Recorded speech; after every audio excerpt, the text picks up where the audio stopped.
So in today's video, we will learn about the chemical reactions, right? A chemical reaction is the change of a substance into a new substance that has different chemical properties. Chemical reactions are crucial for driving essential processes both in the nature as well as in the industries. We know that chemical reactions plays a vital role and ranges from human metabolism like respiration to production of materials in the industries like batteries, medicine, as well as the production of energy, right?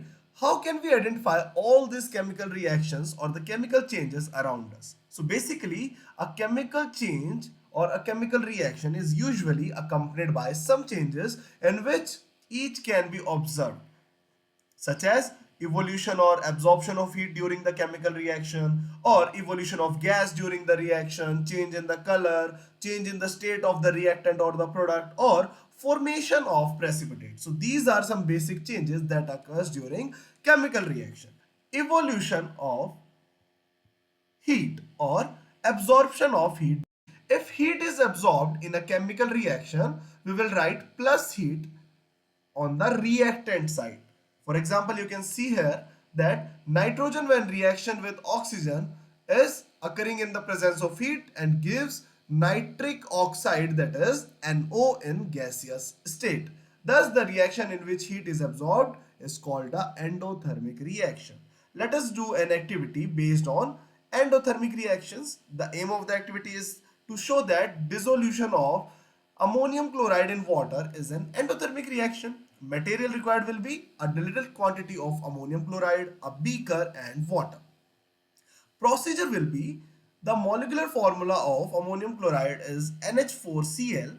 When this compound is placed in water kept in a beaker, it dissociates into NH4 positive and Cl negative ion like any other compound, right? In this process, water requires energy to break or dissociate this compound into two separate ions, that is this NH4 positive and Cl negative, right? The energy taken or absorbed for this compound is characterized by an endothermic reaction. From here, you can also say that during the reaction, heat is absorbed for the dissociation of ammonium chloride. If heat is evolved in a chemical reaction, this is the other side of the evolution or absorption of heat phenomena, that if heat is evolved during the chemical reaction, we will write plus heat on the product side. You can see here in the reaction, if carbon dioxide combines with oxygen, it will give rise to carbon dioxide plus heat, or the release of energy is happening here. Thus, the reaction in which heat is evolved or released is called an exothermic reaction. Now moving towards the second type of change during a chemical reaction, that is evolution of gases during chemical reaction. The evolution of gas can be indicated by using upward arrow after the gas evolved. For example, you can see here when zinc reacts with HCl, that is hydrochloric acid, here hydrogen gas is evolved and it is indicated by an upward arrow.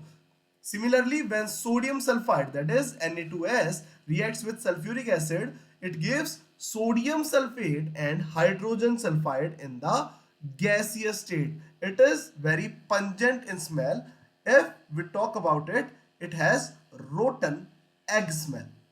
The hydrogen sulfide gas has a rotten egg smell, right? Now, moving ahead, we will discuss about the third kind of change, that is the change in color during a chemical reaction. So, few reactions are characterized by change in the color, right? When red lead oxide, that is Pb3O4, reacts with heat, right? It gives lead monoxide, that is yellow in color, and oxygen in the gaseous state. You can see here the upward arrow. So here in this reaction, we see the change in the color. The lead oxide from red changes into lead monoxide, that is yellow in color. Moving ahead, we have the fourth type of property of chemical reaction, that is change in the state. This is done by using the symbols like S for solid, L for liquid, and G for gases. And AQ for the aqueous solution in bracket after the symbol or formula of the reactant and the product, right? For example, you can see here magnesium that is in solid state, oxygen in gaseous state represented by G, and MgO that is also a solid represented by small s, that is magnesium oxide. Now, if we talk about the fifth kind of change during a chemical reaction, that will be the formation of precipitate after a chemical reaction. So a precipitate is an insoluble compound formed as a result of the chemical reaction. The formation of precipitate can be indicating by downward arrow like this. Okay, after the precipitate formed, for example, here, barium chloride, that is BaCl2, when reacts with aqueous Na2SO4, that is sodium sulfate, it gives barium sulfate precipitates, right? We can represent it by this downward arrow, that is white in color, and sodium chloride. Another example is the silver nitrate reaction with hydrogen chloride, that is HCl acid. So it gives silver chloride precipitates, that is also white in color, in the solid state. Here the downward arrow, and HNO3 acid, that is hydrogen nitrate, that is also known as nitric acid.